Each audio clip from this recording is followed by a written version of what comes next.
01.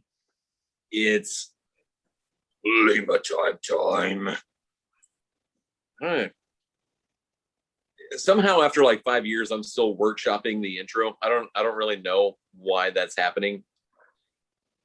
But That one was a little off-putting. It was a little scary. Um, but yeah. My favorite was you've had some extremely racist ones. Just kidding. They were never racist. It was all in good fun. But yeah, you've really, I respect the artistry of it because you've really shot from the hip on some of them, and you've like, it's not something you thought about. Very improv, very in the moment. Like, I'm gonna let this fly and let's just see what happens. And I think a couple of them have worked, a couple of them, yeah, I've stuck the landing on at least 4% of the intros. but not a high percentage, which kind of makes it great when they're just like, whoa, I'm like, I don't even know what this is. I love it. So I kind of like to start just from the absurdity of it makes me happy to start the show that way. I'm just like, yeah, all right, this is in my wheelhouse. I love it. I am the Miles Straw leadoff hitter for the Lima Time podcast. Yeah, and every once in a while you hit a grounder through the hole on the left side. And somehow get a triple to left. It's Lima time. It's episode 148. He is Patrick. I am James. How you been? Good. Things are on the up and up. I think. Did I read correctly that you get your second shot tomorrow? It's tomorrow, Thursday. Oh yeah, I do. Sweet. So that's really exciting. And it's the Pfizer one. So that's what I got. Although I am very Eeyore-esque, and I'm probably gonna get sick too. I've read less horror stories from Pfizer people than I have Moderna, and so I'm just hoping that's fine. If it's just the death arm pain that I got from the first one, then I can live with that. But if I get sick, it doesn't matter. I can officially write the virus off, even though I already have mentally. I'm excited to just really put it off my plate. Yeah, no. So I got the Pfizer, and I'm like 6 weeks past my second shot. And I had the same like arm pain from the first one. The second one, my kid just went to bed, so I got to be a little quieter. My second one, like, I felt like I had a cold the entire, like, from 12 hours after the shot up until like the next night. Like, I felt like I had a cold. Like, I've got this weird thing where if I know like I'm about to get sick, if my knees get hot, like it's a really weird thing. My knees got hot and I was like, here we go. And I just wanted to lay down. Like, I didn't feel all that bad. Yeah, no, I'd rather just kind of lay down and, I could read a book, but I just wanted to like take it easy the next day. And the following morning I was totally fine. Yeah, that seems reasonable. I mean, I would expect something like that. Yeah, you just feel a little bit off. It's you kind of like the day when you are in fact about to get deathly ill. Like, it's a gradual progression where you're like, I know this feeling. I know I'm sick, but I'm not on my deathbed yet. Yeah. And it never quite gets over the precipice into that death. You just the body does what it's supposed to do, as the scientists tell me. I don't know this. And then after they inject it to you, they expect I turn gay or whatever the conspiracy is. It's Hail Gates. You have to get a Hail Gates tattoo for it to stick. So my cousin is a nurse at MD Anderson, and she was like, "How are you feeling?" I was like, "I don't feel great. Like, I'm not gonna lie." And she goes, "Well, I bet you feel better than you would do if you had COVID. So suck it up. You'll feel better in the morning." And she was right. Had some soup, had some tea, and took a couple Tylenol, and I was fine. Yeah, all right, that's good. That's exactly what I need to hear. Because if you would have come on with a horror story, that's all that would have been in my head.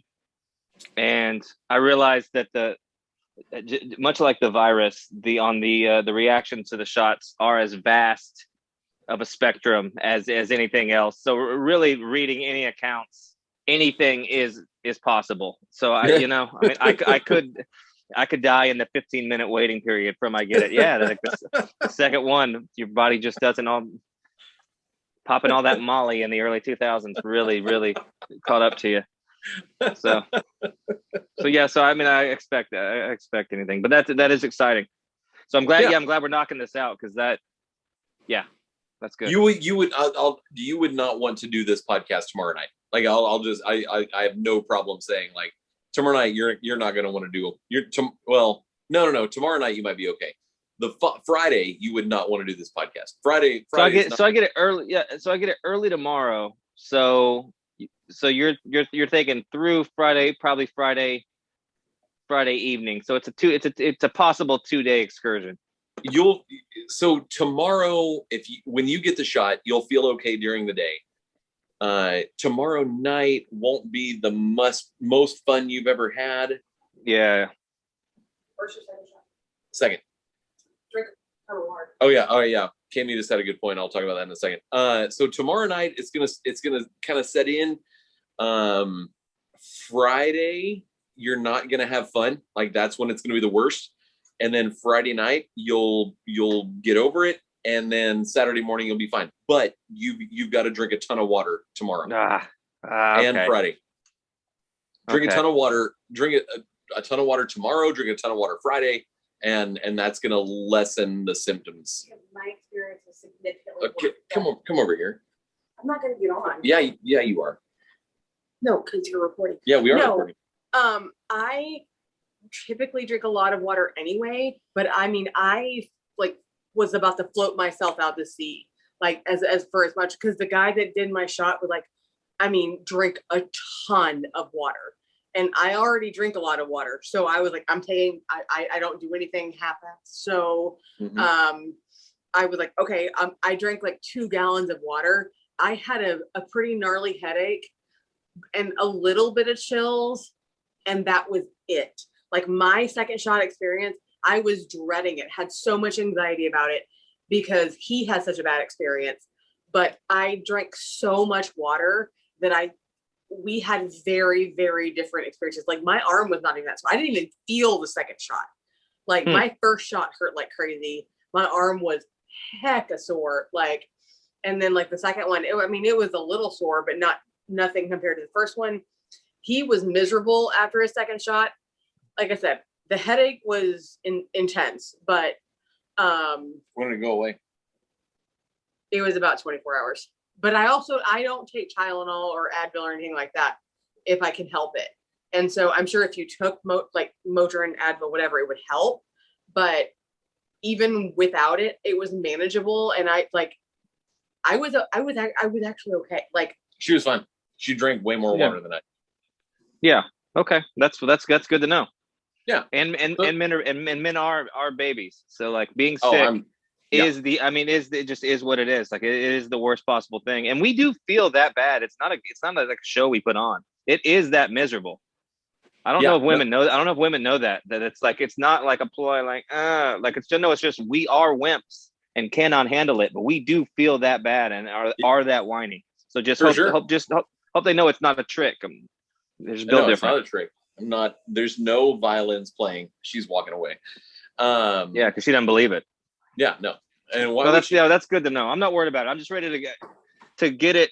This is just kind of like although mentally I've gotten past it, and I'm just sitting there, and I know it's still a thing, and I'm not trying to be dismissive of the seriousness of COVID, but like it just kind of shuts the burn book on it, stamps it, and throws it away from me, and I'm just like, just another thing off the plate. So yeah, that's exciting. It's cool. No, that's awesome. So get the freak. Like, there's plenty of vaccines. Like, go get it. There's not a microchip. They're not going to track you. They can't track you any more than you already allow yourself to. They already are. Yeah, they already are doing it, and they already can. So yeah, lean in. Let them control us. They already know. They already are. We've been begging. I got the hiccups. It's already happening. It's done. You can't resist it. If you're not already have your burn bag in your fucking doomsday fucking hole in the middle of a Tascasita, then if you don't already have that already built, what's it, fallout shelter, whatever they're called, stacked with beans and non-perishable items. If you don't already have that, then like when the world ends, like just you're going to be the first to go and just embrace that. Like that's God's love. That's what it is. I feel like I'm the type of guy that would have a fully stocked fallout shelter and forget a can opener, and die within a week. Yeah, I'd forget like the passcode to get in. I'm just like, guys, we can't get in, and then it's not my last three Gmail. It's like asking everybody what their birthday is. It's like, no, I tried to get clever on this one because I didn't want anybody to figure out, and then just rebels come by and take our jugs of water. Just and that's the best case scenario of me actually preparing to have a place, which is never gonna happen.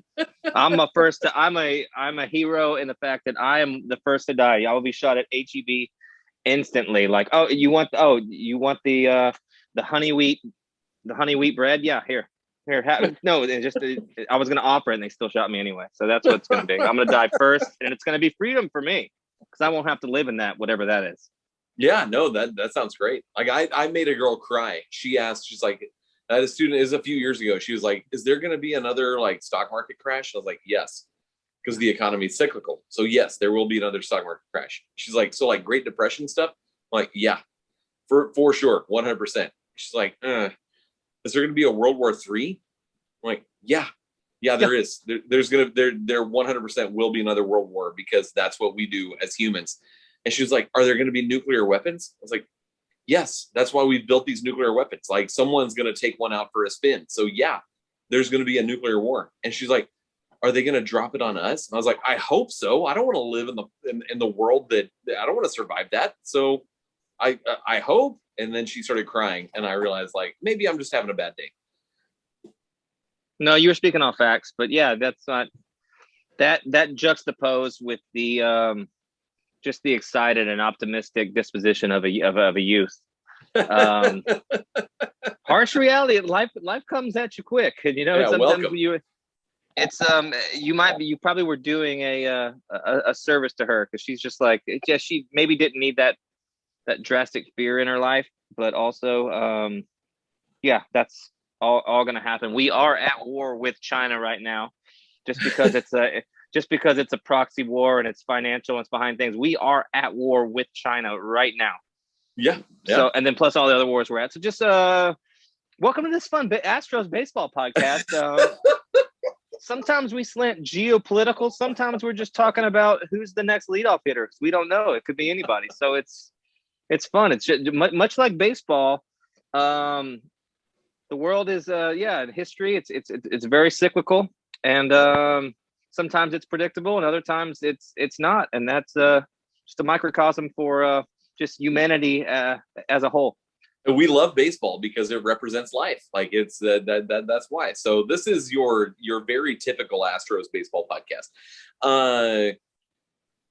Astros doing better. Yeah. Again, it's crazy what happens when you get half of your starting lineup back from COVID protocol. That's crazy.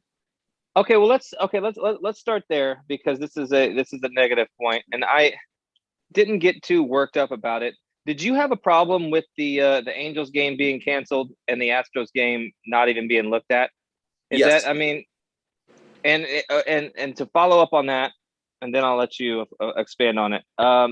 Do you think that's warranted, or do you think, or is that the old Astros mentality that we used to talk about pre 2017, where it was like, the neutral Bud Selig game in Milwaukee, the replay reviews, the woe is us if it's gonna go wrong, the Murphy's Law mentality of Astro fandom, which still exists in some people, and I still get some PSD flashbacks. But so do you think there's something to that? Or because I don't, but I'd love to hear your opinion on it. I joked with someone earlier today that the whole like Altuve, Bregman, Jordan, Machete, like you're all out for an indeterminate amount of time.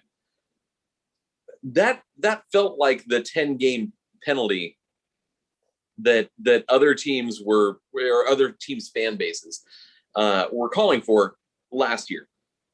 Well, now it turns out that like Altuve did have COVID. Like that's documented. So that puts a little bit different slant on it.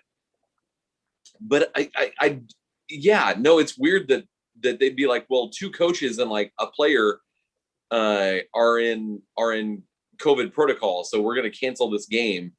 And but now like 4 starting lineup guys are out, and no, y'all are good. You've got this. I understood when it was like the 1 series against the Tigers, and they're like, we can't make this up. And then it started to be like, no, we're going to play this game, even though it's against a divisional opponent that you're going to see them 100 more times this year. I'm not going to say like, no, Manfred has it out for the Astros, even though he clearly does. When it was just the Tigers series, I could sort of get on board. When it got extended like a week beyond that, that's when I sort of had kind of a problem with it. But so I'm curious about why you're like, nah, it's, so I'm listening. Well, I mean, I don't think there is any kind of animosity still towards the Astros, personally, because they've already faced the guillotine. They did what they didn't have to do. They fell on the sword for any other metaphor or analogy you want to use for that. There's nothing more to be angry at them about. So I don't know. I mean, even the fan hating and stuff is truly unwarranted. So I don't know.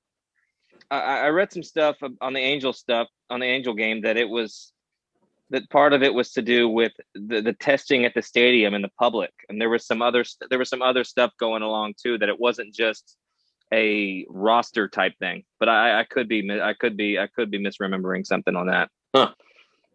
That it was that Angel Stadium was either a vaccine or a testing spot, and it was just something, and that's probably a lie, because we do know that they do like to lie. Yes. But yeah, so I don't know. I don't buy into the narrative that the Astros are the enemy of the league now, unless they are as malevolent as we originally thought, and they are trying to keep burying the point home that they are the cheaters to perpetuate this thing and keep this thing going. Which is funny, because I got contacted. I don't know, you might have too. Did you get contacted by the LA Times writer? No. I got contacted to do an interview for the LA Times. Seemed to be a David something, or something, right? I can't remember his name. David Wolf. I don't know. It was an Angel, and it seemed to be an Angels beat writer for the Times, and wanted to talk about how I felt now after the dust has settled about the scandal and stuff. And that's cool. Well, wouldn't use anything, because I was gonna go. I ended up not doing it, because I didn't want to be used as propaganda in an article that I know that was going to be slanted, and the stuff that I was going to say was going to come from a pure place of honesty and truth, what it really is, but it was going to come from a place of bias. And I didn't want to be. I just didn't want to. I don't know. There was something weird about it. I just didn't want to say like what I was going to really repeat what we talked about last episode. I was going to say that I think it was handled all wrong. I think they shouldn't have fallen on the sword and the hypocrisy of baseball. I was going to bring up Altuve and how people read a headline. They don't even know what the cheating is. I was going to break it all down, and they just would have said, and they would have twisted it into, bitter Astros or delusional and all this, just stuff that I did. So I didn't want to preach on them. And then I also didn't want to go the other way and be like, I understand that it was wrong and what they did was wrong. Shout out to Chaz McCormick. We got an update on the phone. Oh, nice. So Kyle Tucker Sports. So that's where it went. And with the LA people, and if it was a Dodgers writer, it would have been even worse. But the LA Times, so that, and I didn't mean to interrupt you there. I didn't. I probably should have talked to him and given him some honest quotes to maybe to help or bring some levity to the situation for them people who truly need it in that fan base, Dodgers especially. That this is it's all misinformation and it's all perception and it's all hypocrisy and that's not even me being rooting for the Astros and loving the team and trying to defend that championship, because I can say that I know that what the Astros did from a rule book perspective was wrong. What they were doing was wrong, but that morally and all this stuff, it wasn't a big deal. It just wasn't a big deal. And I didn't want to say that on a public record. I'm not sure why, because normally I had no fun. I had no problem talking about the Ghost Wolf pendant with ABC 13 and how the Ghost Wolf brought us wins, which I was quoted on, of course, and I made look like a fool. See, that's super. That's impressive, because I totally would have fallen into that trap, because I come from your background in entertainment and comedy, like that sort of like steeled you to where you can see like what the real intention is behind some like random reporter contacting you. I would have gotten canceled. I would have answered earnestly, and which is not what that dude was looking for.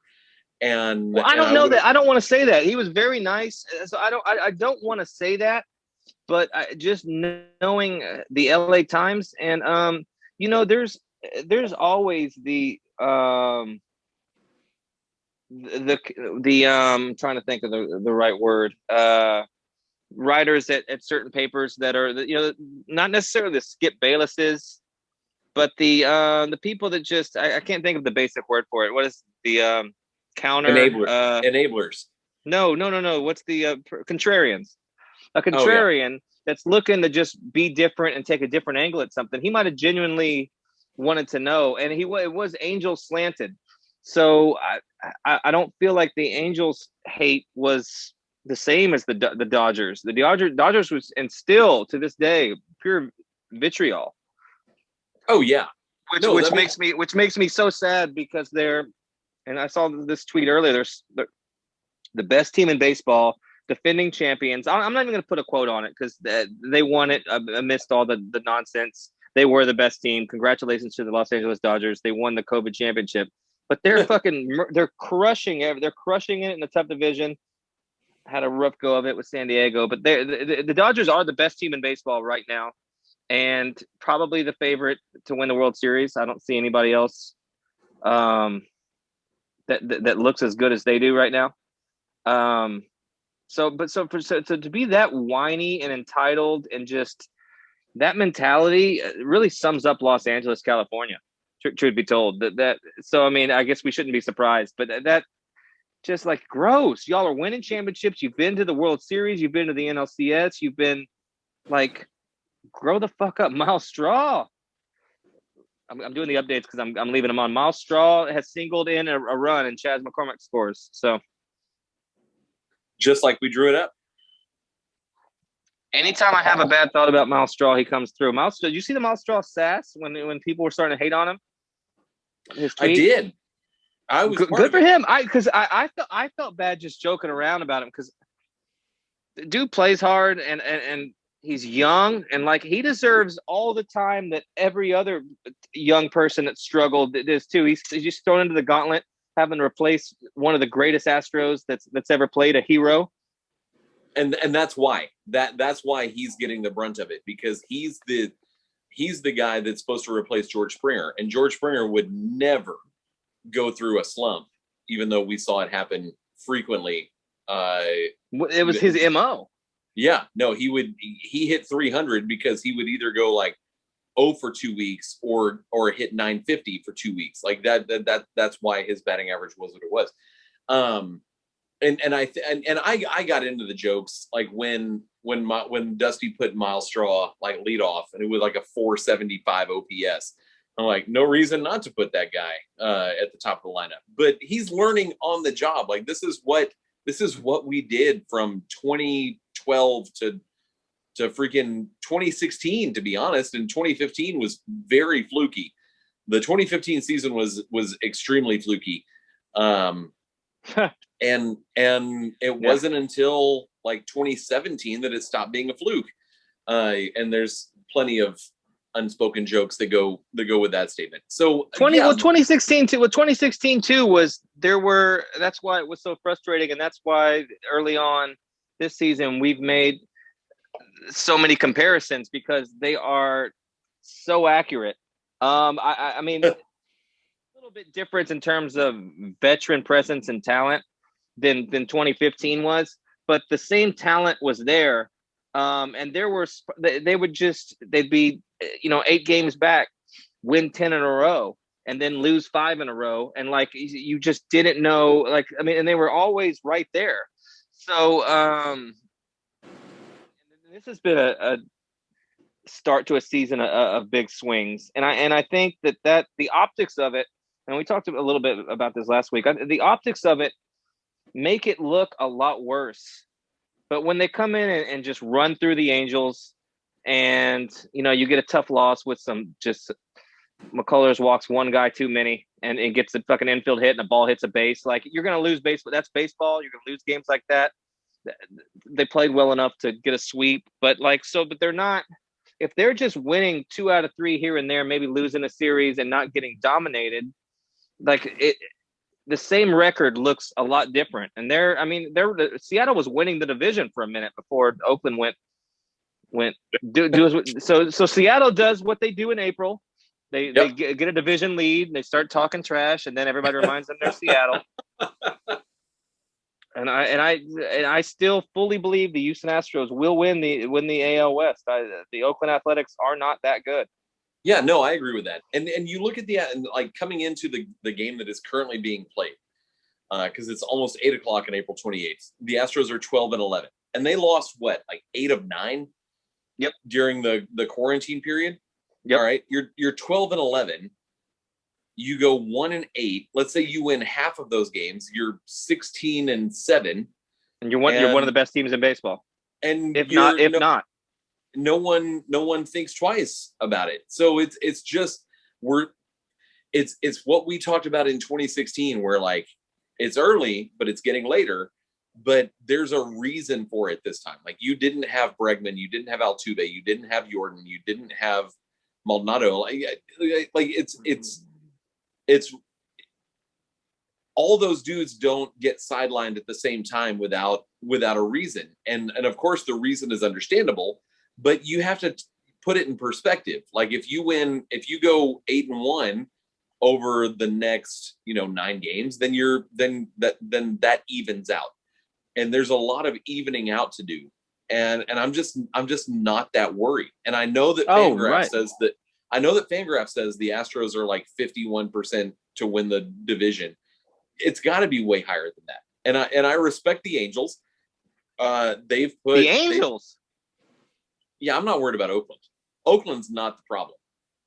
Angels are not the problem. The Angels are definitely not the problem. Oakland, I don't feel like anybody is the problem, but the Angels are definitely not. Definitely not the problem. I think the Angels are the problem. They don't have the pitching. That's true, but they have the offense. Well, I mean, okay, so how long is Renfroe out for the year, or was he just hurt? Who tore their ACL? I have no idea. They lost somebody they signed. I don't know if it was Renfroe. It's not Trout, but somebody that they signed tore their ACL and they're out for the year. They're done. Ooh. One of their bats. I can't remember who it is. So it's a baseball podcast. We're a little bit more geopolitical. Yeah. So if you want to chat Palestine, yeah, and the Gaza Strip, I got you, but I don't know the one player that's very important that I should know that tore their ACL. And I didn't even know this happened. So we're both yeah, and so does Trout have COVID? What was he not playing in that series for? Which is always a blessing to just not have to face the god. Yeah, no, I'm all for it. Like that'd be great. Play if Mike Trout takes 19 games off during the season and they're all against the Astros, like perfect. It had to be bad because the Angels have to know like this was their chance, like to make a statement. And so whatever Trout was out with had to be pretty serious for him to not even play. For sure. Yeah. So I don't know. So I have a computer right here. I can look up and look it up. So listeners are listening to this screaming like, why are you guys a baseball podcast? And I'll be like, I can't tell you why. Well, because obviously the Angels' important player that's out for the year is Garrett Anderson or Tim Salmon. It's Darren Erstad, and he's out. That's so that joke to me will never get old. That's because it's so true the way, and they even alluded to that on the broadcast, how that they've spent their money offensively, which was an odd strategy. Well, I guess it's not an odd strategy if you're going to face elite pitching with the Astros to go that, but like they've always been there to sign bats, starting from when they brought in Pujols and whatnot. So like they weren't. I mean, Yeah. CJ Wilson would have been their biggest, besides the GOAT Shohei Ohtani, who you gotta respect that guy, dude. that guy's the truth. I love him. He's great. We're back. Name a random Angel. Let's do the thing where you name a random Angel player. Jim Abbott. That's a good one. Yeah, because he had one arm. Well, how tight is that? He's Greg Abbott's son, and like Greg Abbott, that's the only good thing Greg Abbott's ever done. So stupid. So stupid. Nolan Ryan. This is going to be harder than a bunch of them. Nolan Ryan. Because you went Nolan Ryan? Okay, that's almost not fair. David Eckstein. Sean Figgins. Ooh. God, it's funny how I go straight back to baseball cards. God, I don't. Oh, you know who it was? I looked it up. I was looking it up. It was Dexter Fowler. Ooh. Who is a big piece to doing that. I mean, I know he's a little bit older, but Dexter Fowler's out for the year, ACL.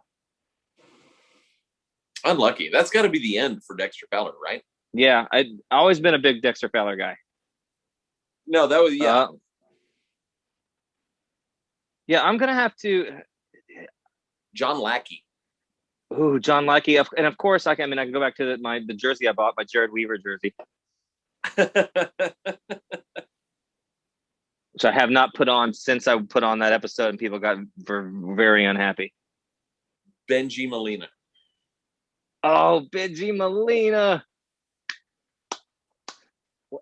What's great about this is that I could do this an entire episode and have so much fun. Just Benji, just because there's something, and this is baseball, and I don't know if it's because of the baseball cards or playing fantasy baseball or how it used to be. And I hate to be a used to be guy, but unfortunately, I think we're both that old. Yeah. Is that like you just. Like you didn't I'm playing MLB baseball games and stuff. Like you didn't study, but you knew everybody. You knew whoever, not prospect wise, or unless you had you got one of those rookie cards or something. But baseball cards, like you knew what they hit in years before, and you would look at it and you'd read it and check it out. And like even if you glanced at it once, you would learn it. So you just knew names. You're like, okay, I know who that guy is when they'd come up, and it just made the game so much more interesting. Yeah. Benji Molina is a good one. The ghost of Garrett Anderson's the only one that's good. Okay. We'll all game long you can pepper in ones that you can think of, because I'm gonna have to think of some. But let's all right, let's move on a bit. So So they've been playing better. They're playing a terrible. Their schedule's been so easy. At least on paper. I don't want to make light of an MLB schedule because any team can win.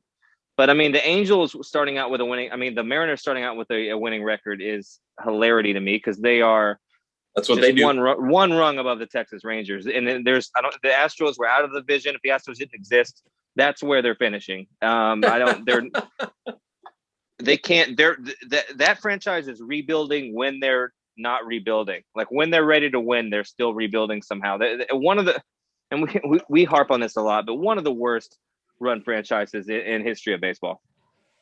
And it's so funny because they were seen as being like the organization that was about to figure it out. Like that they had the groundwork laid. There was that hashtag like 6org, like they were the sixth best run franchise in Major League Baseball and had the sixth best farm system. And they just like squandered it. And their team president like very recently got fired because he like popped off to the Rotary Club about how of course we're manipulating service time. Like, how do you overshare with the Rotary Club? And that just sort of sums up the Mariners, like for me. And I wish they were good. Like how they didn't win in the late 90s, early 2000s. Like, well, the 2001 team was. I mean, that's the 116 win team, 116 wins. How do you win 116 games and go on to do nothing? Because America needed the Yankees to be in there, even though they ended up losing. Shout out to Arizona, 9-11. There could have been some shenanigans to make sure that, although the shenanigans didn't fully come to fruition, because, like, you're right, Arizona won that World Series. Well, but you can only control so much. But I agree with you. Like, just after the whole Astro scandal and just seeing, you kind of know what the powers that be are capable of. I wouldn't have doubted that either, but they got trounced out of that pretty early, and we both know that absolutely, especially they lost. Did they lose in the first round in the 5-game series, or did they make it to the division series? That's a good question. I think they got bounced out early. So, but if I think it was early. If they lost in that 5-game series, that's a crapshoot. You win 116 games and you get caught. It just is what it is. But that team is incredible. You go back and look at that lineup, and it's just from Jay Buhner to Griffey to Edgar Martinez to up and down the board. So yeah, they've always had players. I honestly don't have an explanation for what they're doing up there, because they're operating like they're like the Cincinnati Bengals, where they're just like, we know we're going to make money, but we're terrible. We're never going to be good. I'm going to sell off. And it's not run like a baseball team to win. It's run for the ownership to make money. And it just is what it is. Oh, this guy's do this. Okay, well, bid farewell. Good luck. We'll sign this person here. And that's what it's always, and it always seems like, and I can't fully blame a billionaire. They're a billionaire, and that's what they do is make money. It's their business. Mm-hmm. You can't put what you want on their money and their checkbooks. So it sucks to be a Seattle fan and have to deal with that. But it doesn't seem like they really want to win. They just want to maintain and not be bad enough to lose money. Yeah, and I mean, like if you're in Seattle, like if you own the Mariners, then you've hit the jackpot, because Seattle doesn't have an NHL team. I guess they will soon, but you don't have an NBA team, because that's now Oklahoma City. So you let the Seahawks do their thing, and then when it's summertime, it's your time, and people are going to come out because it's a gorgeous ballpark and the weather's beautiful. Beautiful. There's no reason to spend an extra $75 million on payroll, because people are going to show up to the game, because you get to see players from other teams. And, it's not like you can pop down to Tacoma and see some other major league franchise. Like it's the isolation. It's the airport mentality. Airport mentality is like, you're going to pay $4 for this bottle of water in the airport, because if you don't want to spend the $4, then screw you. Like, don't drink water. Like right. It's we're in Seattle. We're up here by ourselves. You want to drive to San Francisco, be my guest. Like, this is how we do things because there's no competition whatsoever. Yeah, that's terrible. That just speaks back to ownership. Mm-hmm. I mean, that's just ownership mentality. I mean, and it's easy to speak from somebody who is not cutting the checks and it isn't their money. So and that's why I say, like, I mean, if they came in, bought it as a business and is running it like a business, it is a business. It's working. But at the same time, if I have that kind of money and if I ever do, which I won't, I would absolutely buy a sports franchise and even at a lower level. And all I would care about was winning, because that money would be, I don't want to call it disposable, because if you're just doing your job and winning, you will make it back. But like, yep. you buy a franchise because you love competition. You want to win. You want to make them the best. It's not, you don't, but I don't think some people are wired that way. And that's why when non-baseball people take over teams, it gets a little dicey, because they don't care. They just don't care. And they might want to win, but they don't care. And that's what I get from Seattle. And I do feel bad for them. I really do. I mean, your at that point, your wins and losses are on the balance sheet for a home game. And if people bought tickets and they bought beer and they bought hot dogs and they bought shirts in the team store, and you made just a crap, and I have no idea what a Major League Baseball team makes on any given home game. About $2 million. Minute Maid, the Astros bring about $2 million in on an average baseball game, and with food and souvenirs. So I love that you know that. So if you're just a businessman and you see, we made $2 million, we lost 7-6 in 12 innings, like, you're like, cool, made $2 million. Like that's what you're in it for. And that's capitalism. That's business. Yeah. It takes someone caring more about the 7-6 than the $2 million to actually turn your franchise around. Yeah. And and that's why as I've gotten older, I respect the George Steinbrenners and the people that are just like, fuck it, I have this money, I'm opening the checkbook. Yeah, it's annoying that y'all can't do it. And we'll share. Here's a tax here. Here's this, that, and here. You can have some picks. But I'm rich. I own this franchise. Yeah, I'm gonna sign every best player because I have the money and I'm gonna do it. It's not cheap. Everybody that owns a team is a billionaire, and maybe at different levels. And I understand different markets, and I understand that the New York Yankees are a different example, because they are bringing in, that's a worldwide, global brand, and that can't be applied to Tampa Bay. But yep. And there are different business mindsets and stuff, but they are all rich and can go Florida Marlin at any point and be like, yeah, and then have buyer's remorse and get rid of everybody. But they got their rings, and we talk about them a lot. Well, not a lot, but we bring them up. Like they did what they needed to do, and they got their rings.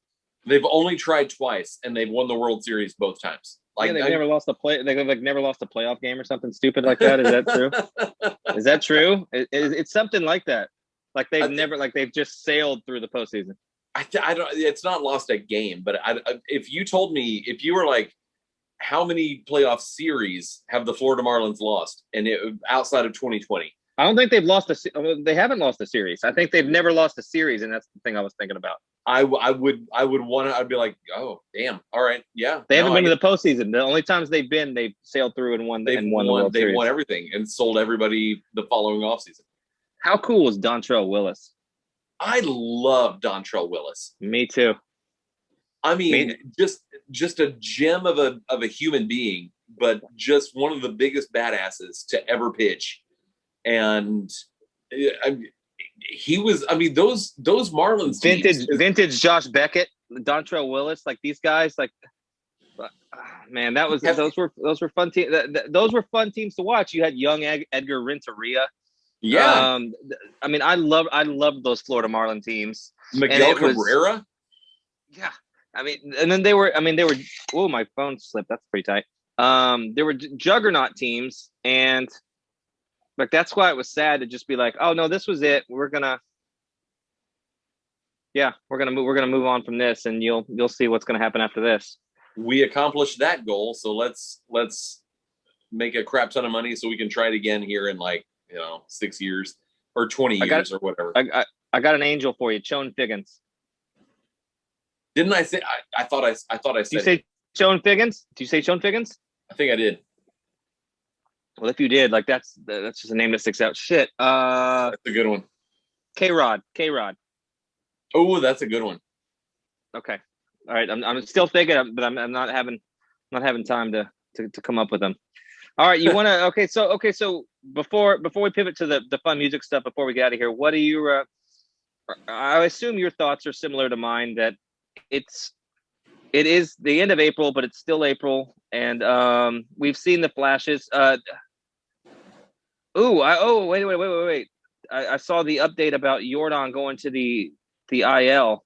Do you know any details on what that is? And if it was because he had to round second on a single, round third on a single? Because if that is the reason, I was glad that he scored from there because I was like, that's all he has to do. If he can score from there, that's great. But I don't like that he's on the injured list the next day. So either he has COVID or something bad's happening. But I saw that and it was instant terror, and that was just right before our show went live. Dusty said health and safety protocols, so I'm assuming that's COVID related. Okay. If at any point in 2021 you say protocols, that's code for COVID. So okay, good. I'm glad we're figuring out the lingo because we got AJ down. We knew what what was a vacation and what wasn't. So that's good that that we're getting Dusty down. Shout out to Dusty Baker. I take back every negative thing I said, and I wasn't against the hiring, but I wasn't fully on board. And now there is no other person that could have managed this particular team after AJ Hinch than Dusty Baker, and it makes me appreciate him a lot. I love him as a person, as a manager. Like I couldn't say enough. And like when people were asked me if I wanted AJ back and like in place of Dusty Baker, I'd be like, I don't know, man. I don't know. I mean, obviously it'd be great to not even have to ask that question. But no slight to AJ, but just, I don't know. Life happened how it did. And it played out how it did. I don't know. I don't know necessarily I don't know necessarily like how AJ played some of the aftermath of that stuff, and I think he deserves a statue. I wish he was an Astro for life, but I think that the way things transpired, I don't want him back. And well, no love lost. I mean, it just is what it is.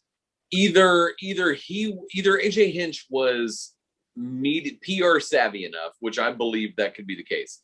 Yes, but or completely remorseful. He was the only one who came across as being contrite, as being open, and again, that could just be what the media is demanding, and what the MLB fan base is demanding. And so if you come across and be like, man, that sucked, I wish I would have done something different, but you're the only person saying that, like that's a pretty powerful statement. So whether or not he believes that, he was at least media savvy enough to know to capitalize on that.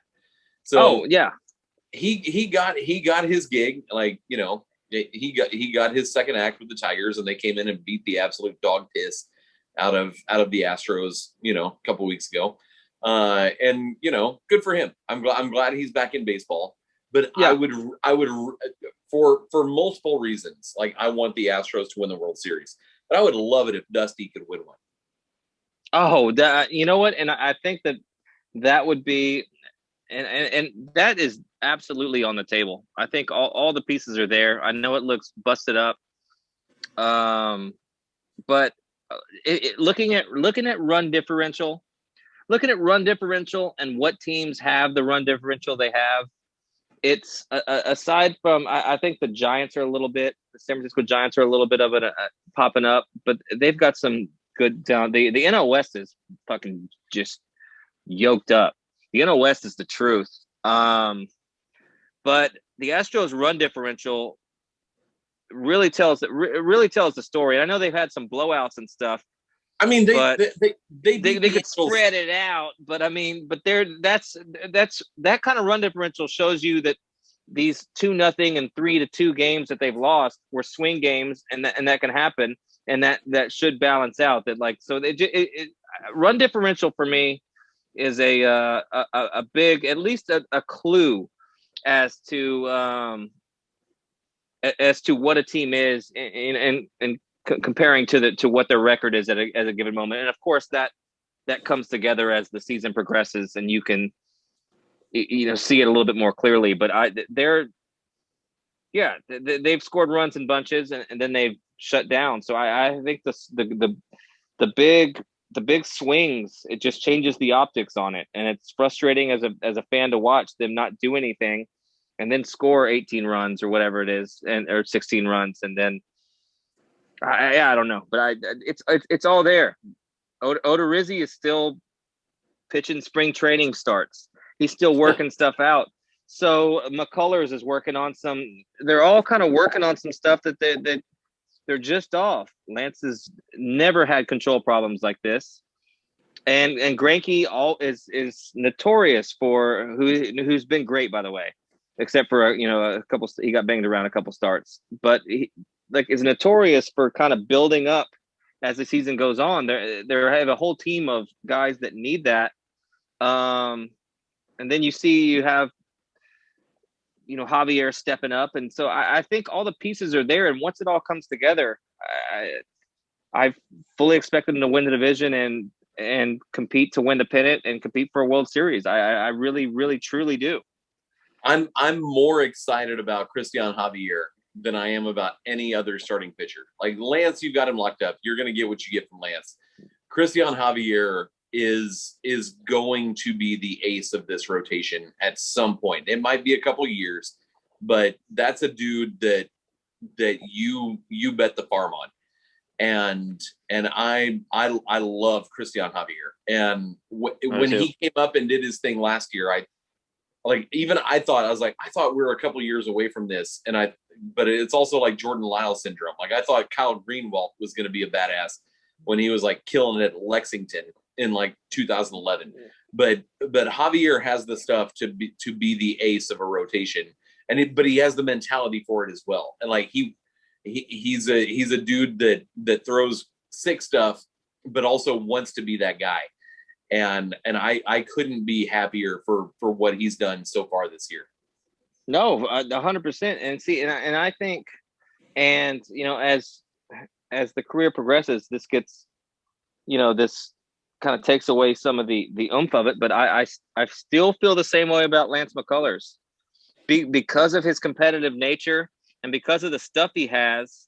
I think he needs to, and of course there's a sports psychologist, and he's talking to somebody that can maybe bring him down a little bit because he cares so much. Because a guy like that he's trying to cut your head off every single at bat. And if he can kind of lean in and kind of learn how to just kind of suppress some of that stuff, that I'm going to strike everybody out, and get the ground balls that he is statistically susceptible to getting, which in a high percentage, and take that ground out, take that double play, stop worrying about trying to make people look silly. Save some pitches for later in the game. Yep. Save some pitches from later in the game. I mean, he's definitely changed some stuff up. He's not throwing the curveball as much. He's throwing the change more, but he's got sick stuff, and a lot of times that he misses are just off. And he's been squeezed in a couple of games with some calls, and that's going to happen. But the walk in the guys is an anomaly, and if he's not putting guys on base like that, Lance McCullers is unhittable as anybody, and he showed it in some of his outings this year. So I think that the same with Lance. You have him locked up.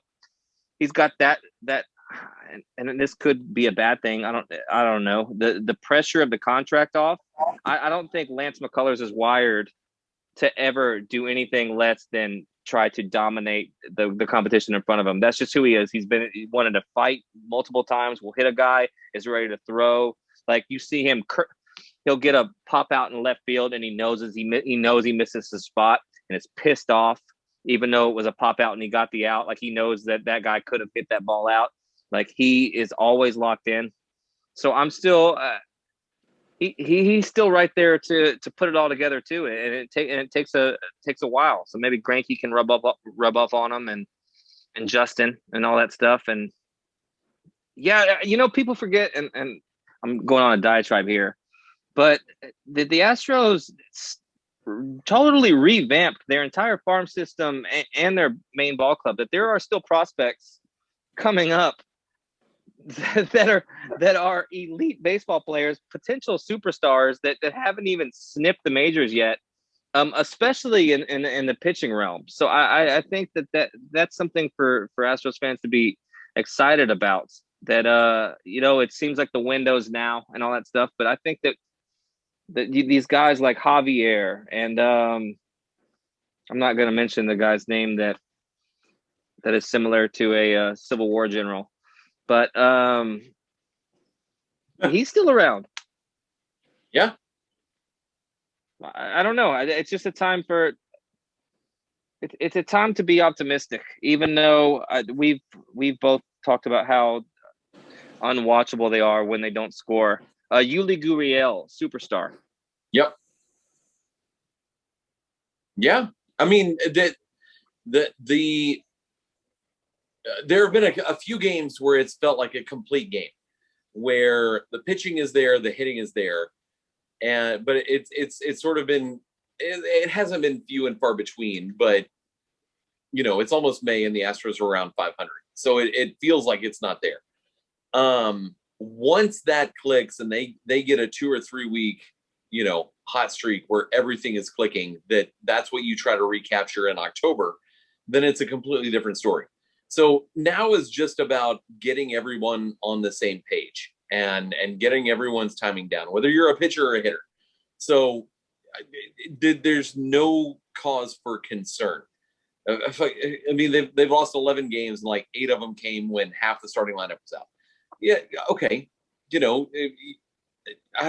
It's just it's weird because of recent success and the spoils of being an Astros fan recently, at least just looking at box scores, like it feels like what's wrong right now. And there's not a whole lot that's wrong. It's just about refining and getting ready for what's going to be, 3/4 of the rest of the season.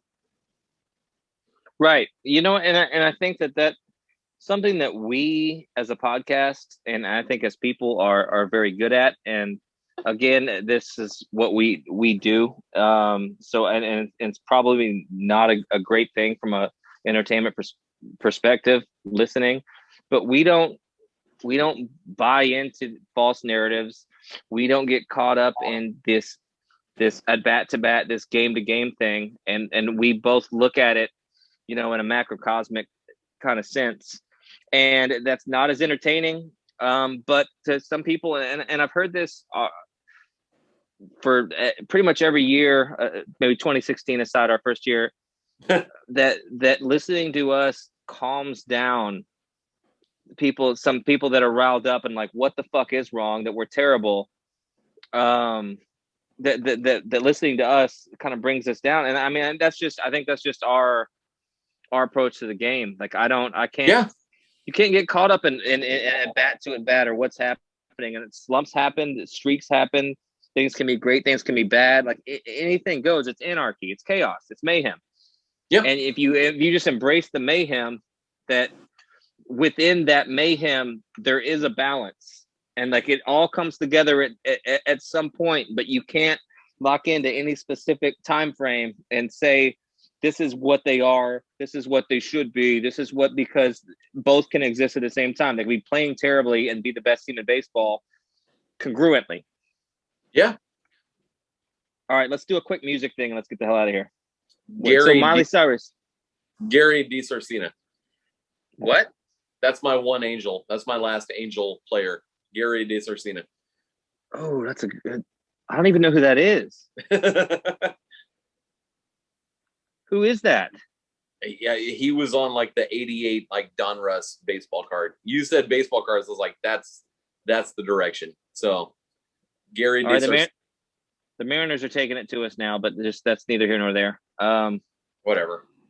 Fucking shit. Scott Shields. That's a good one.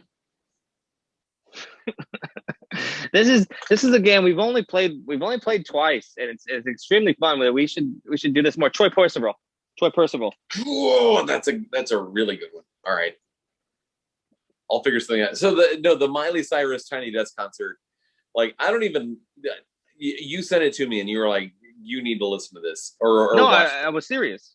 Yeah, and so I did, and Party in the USA, that extremely cool song. Great Different hook, thing. Great melody. This was very different, and with the Mazzy Star Fade Into You. Ooh,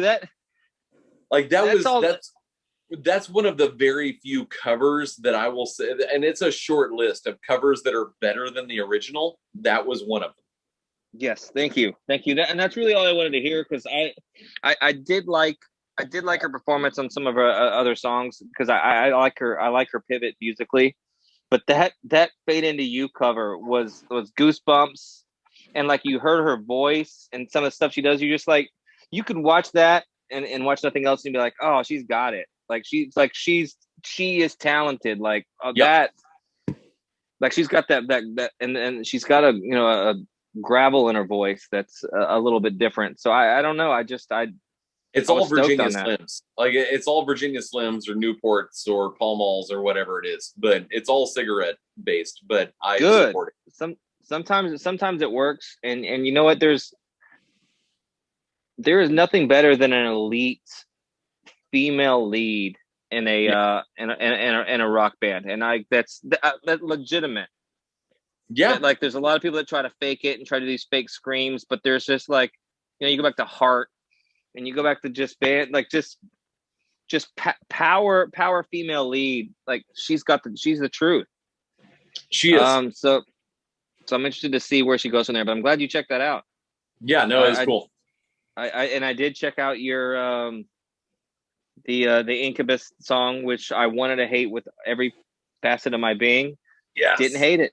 Did not cool. hate it. It's fine. It's between fine and cool, but it's different from late, whatever that lead singer's name is, where he didn't wash his hair and had Brandon Boyd. That's it. It was good. Yeah, it was fine. Good for them. All right. Before we sign off, any albums on your Rolling Stones list that you've listened to lately that you'd like? Okay. Yes. I did a whole thing last night on Twitter where I busted up Green Day's American Idiot album, because too much of it sounded like other stuff, which I understand happens. But there were two albums that I listened. One that I want to point out that was American Idiot's on this list. Oh, it is 248. What was Dookie on the list? Couldn't tell you. I could tell you later, but not right now. What the fuck? Okay. Earlier in the list was a Velvet Underground album that I did not care for at all. Like straight up hated. Like it was just freaking noise. And then like another one pops up at 242, and it's the Velvet Underground's Loaded album. And it's from 1969. And like what I've learned from this list is I don't like a whole lot of like American music from the late 60s. This was delightful. Like the Velvet Underground Loaded album was I really enjoyed it. So I was not prepared for that. I was not prepared to enjoy the Buzzcocks Singles Going Steady album as much as I did.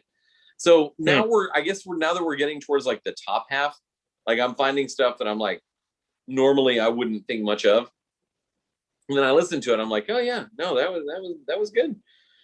So that's where we are. So I was super impressed by Velvet Underground Loaded. Super impressed by the Buzzcocks Single Going Steady. Do you think So do you take in perspective when you're listening to this stuff, that do you try to look at it where it's great? Like, okay, so this is a revered album. Is it great in the context of the genre that they're making, or are these all supposed to be transcendent albums that like I don't know what this is. I don't necessarily like it, but I get why it's great, because I get that feeling when I'm like, I don't normally fuck with this, but I understand that this is great. I don't know if that's an inherent feeling, but do you ever, or just like, I know this is something, and I would not necessarily like it, but now that I'm listening to it, I do understand why it's great. Do you understand what I'm saying? Am I articulating that properly? Yeah, no, that makes sense. So at 2:49 was Whitney Houston's Whitney album, and it was like 52 minutes long, and I was like, I just listened to Sunny 99.1 for 52 minutes. Like that's what I did. But I think what they're doing is they're taking into account influence. And so did this album influence, a genre, or did it lead to sort of a not necessarily a renaissance, but did it impact that genre from that point forward? And I think that's what they're doing. Okay, that makes sense. That would help out a lot. I mean, you just hearing Whitney's voice is undeniable. She could sing. I mean, she could sing the phone book, and you're like, yeah, she's fantastic. But not all songs are. I mean, I'm not going to call her a one trick pony, because Whitney Houston's voice is just incredible. I mean, I saw, but like a lot of the music is, and I guess that's R&B music. I think that's one of the hangups on R&B music, which I love and listen to a lot of, but like that there's not much, there's no dynamics. Like you're either singing a ballad or you're singing something that's a little bit dancey, but you're usually in a, you're in a minor key, or you're doing this and you're doing the same kind of things, and the parameters are smaller. So I guess that's tough to I don't know, show dynamics. But Whitney, you hear her sing, you're like, oh, she's better than everybody in the world. Okay, I do get that. Yeah, I mean, when you hear Whitney Houston saying like, "How do I know if he really loves me?" Like, you believe it. Like, I mean, it's just one of those that influenced a generation of like female R&B singers, and at that point you step back and you're like, this isn't really my jam, but I can see how this was important, like on a historical level. So I think that's what I've learned over the first, like, I don't know, 55% of listening to this list. And there's been some like straight up turds, like the Cocteau Twins was on there, and I'm like, this can go to hell. But I guess maybe, maybe it influenced people, but I don't know. I have no idea why this is on the list. But then there's other stuff that's like representative of where things were after that album came out. Okay, so it's a lot of like, Black Flag was on there because Black Flag did this for everything, and then so it's not necessarily like, because I'm not the biggest Black Flag fan, but I can understand if you and I feel this the same way about Jimi Hendrix. I don't think Jimi Hendrix is the greatest guitar player, even close, but I think he was an innovator, and I think he changed the way electric guitar was played. So that makes him a legend. But I don't think, and this is a hot take that people don't like, but people are like, oh, is he Hendrix? Is he this? Like, Hendrix was revolutionary, but he wasn't the greatest guitar player that's ever lived. So, but what he did created Stevie Ray Vaughan, created John Mayer, created these guys that play under it, that listen to it all, and way more than that. Eric Clapton learned from him. So that kind of thing, to where it's like, it's not necessarily this, but the sound of this did something to this that caused the coaching tree branch. Yeah, for sure. See, I respect it, but I don't know if I like. I don't know. I wish it was more. Like, did you ever watch School of Rock with Jack Black? Yeah. Do you remember that he's given a lesson in class, and he's got like this bracket of genres, and he's listing bands on the blackboard, and it's so detailed, and it's like this led into psychedelic.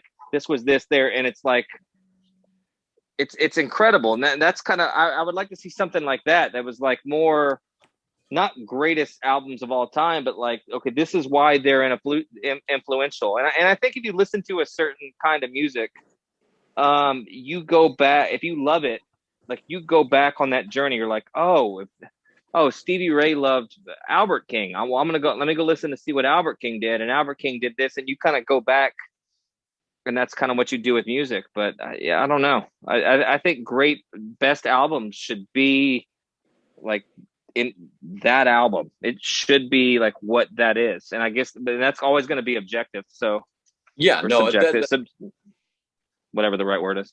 Whatever. Yeah, if I've learned anything, it's that I understand. Like it's the whole like I hate the Smiths. I freaking hate them. But I understand that the Smiths influenced a lot of the bands that I like. It's like the Ramones. The Ramones, with the exception of a few songs, the Ramones are unlistenable. But they influenced an entire generation of bands that I appreciate because they felt like they, thanks to the Ramones, they could go try to like make an album and it worked. So I respect it's like it's Neil Young. Like and it's Rush. Like I absolutely detest Rush with every fiber of my being, but I understand what a talented band though, man. Yeah, for sure. Like they're musically and they're right there. They've got everything down. It's just not my thing. Like the Ramones are, a couple songs are pretty good, but it's their influence and they're the reason that a lot of bands that I do respect like went to their garage and made an album. Like I respect that. So I can understand why they're on the list. So I've been like, why haven't you included this random band from Portland that I really like on this list? Because it's obviously one of the best 500 albums. No, it doesn't work like that. But see, I would like it to work like that, and I know that's just idealistic thinking. But like, there's so many records that we all have, and I guess that's where it comes into it being personal and stuff. But like Ray LaMontagne Trouble might be my favorite record that's ever been made. Yes. Something like that will just send me to a place from top to bottom. There's not a miss on that record. Like, and it should be on any list. So, but that's my list. So, right. So really it's an impossible task that they're doing. So they're doing their best, and they're doing their best they can, trying to span genres, trying to do what they can. Cause it's really impossible. Because it's the list to make that list is impossible. Like there's a couple of records where I think we all can agree are just like the White Album, or there's just some stuff that like we're like, yeah, that's probably should be in the list somewhere. But like that, other than that, it's all up for grabs. Yeah, no, and honestly, I mean, obviously it's designed to get clicks because when you click on it and you read it and you get pissed off and tweet about it, then 20 other people are going to click on it and you're going to make so the list in itself is cynical. But I mean, there's been some stuff like Casey Musgrave's Golden Hour album. Ooh. That's a freaking delight. Like I'm a big Casey Musgraves fan. Yeah. Yeah, I mean, I heard the Slow Burn song because everyone did, but that whole album's great from start to finish. Like, there's been some stuff that I've listened to that I'm like, oh, I'm better off because of I would not have listened to this if it wasn't for this particular list. And there's some other stuff that I'm like, I'll never listen to that again. So it does what it's supposed to do. It gets I mean, how many minutes of this podcast have been devoted to me like listening through these 500 albums, just in the last, few months. So it's hit its goal. It's a cool thing to do. And it's taking up a lot of your time. If you weren't talking about it somewhere, then I'd be like, I would have to. I'd be like, I need somebody to talk about what I've just listened to or the whole, the whole totality of the situation. Yeah. But yeah, that's a fun thing to do. How much metal has been on it? Not much at all. Great. Although I do see that because I have the list pulled up in front of me. Metallica is at 235 and Black Sabbath is at 234. There was a Black Sabbath album on earlier, and it was okay. It was fine. But well, Metallica's elite. Like that's something like that. I can listen to Metallica and I can listen to Black Sabbath. But metal as a whole, as a genre, is something that's never spoken to me. So I don't care how great something is. Like if you're into that and I go jam it. Metallica, I get. Like I can listen to it and I'm like, oh, okay, I get it. Fucking Hetfield's a fucking god. Like I get what they're doing. But that doesn't go into my soul like one Etta James falsetto or Right. just something like one note from BB King, one been Live at the Regal 1965. It's like that. But that's just me personally. So but it makes me more mad that it would be more it's probably not as clickbaity, even though that works out for them. Because like if somebody's mad that this album went on a list, they're gonna do what they want to do either way.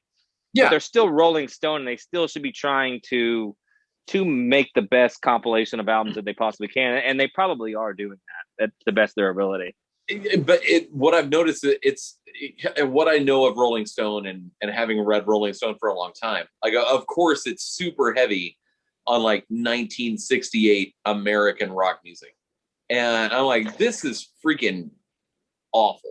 Now skip to the 70s a little bit on American rock there. That's British's time. That's Britain's time. That's there was not much going on here in the 60s. I mean, and the good stuff going on here during that time was just ripping that off. That was the Janis Joplin. That was the people that were ripping off them stealing what they were doing. So yeah. No, there was a Janis Joplin album fairly recently. I was like, she can sing, but she doesn't sing anything I want to listen to ever again. I feel the same way, and I respect her, and all the stories I hear about her. There's all the lore. So like I feel like that she's like, and I hear the same thing about like Fat Pat, the Houston rapper, where it's just like, oh, this person was great. You got to hear little snippets, but you didn't get to see them blossom into what they really could have been. And I'm not comparing Janis Joplin to Fat Pat, which is how that came off. But there's artists like that like you didn't get, and like, I mean, imagine if Jimi Hendrix got to play like John Mayer did into his 40s. Yeah, because the guitar player John Mayer is right now compared to what he was in 2002 is insane. He's Jerry Garcia in the Dead and Company, which Jerry Garcia is one of my favorite guitar players ever. Mm-hmm. And like, so if Hendrix was like that is he in the 28 club, 27? Yeah. I mean, a kid. Yeah. So like, just makes me sad. I don't know. Everybody dies. It's all our plight. Music rules. Astros are good. What else? Anything you got else going? No, we're good. I'm trying to think. Yeah, the Astros are down 5-2 to the Mariners. We probably cursed them. Don't listen to this episode. I don't know. Or listen to it 4 times. Yeah. That's about it. I was gonna talk to you about possibly when schools gets out, maybe cutting the episodes down a little bit and doing one for everybody and doing one for the Patreon. Sounds great. Trying to build that back up. So maybe doing 35, 45 or doing 45 and 45. Yeah. And we can do them at different times, but just to kind of get some work back there, because the angels that are on there giving us the money now, we love you so much. It's just charity. It's just out of the goodness but it's just charity, and I want to give you something back. So I'd love to or even start recording like we do this, and then just be like, all right, well, let's cut it. We're gonna take it to the page, and then just stop and record, and we'll put that one on the Patreon. Just to add some content, but not try to take too much away from our goings on. Yeah. So, but give us a shout out on iTunes. Throw that 5 stars at us. Yeah, and go into our Patreon. It's patreon.com/LimaTime. Donate. You will eventually get rewards because I'm working on it. Correct. And that's about it. And I'll catch you on the flip. This what we actually talked baseball, and it wasn't terrible. No, it was good. Maybe things are good. Maybe we like life again. This could be we're back, baby. It's We're the back. dawn of a new era. Let's go. All right, man.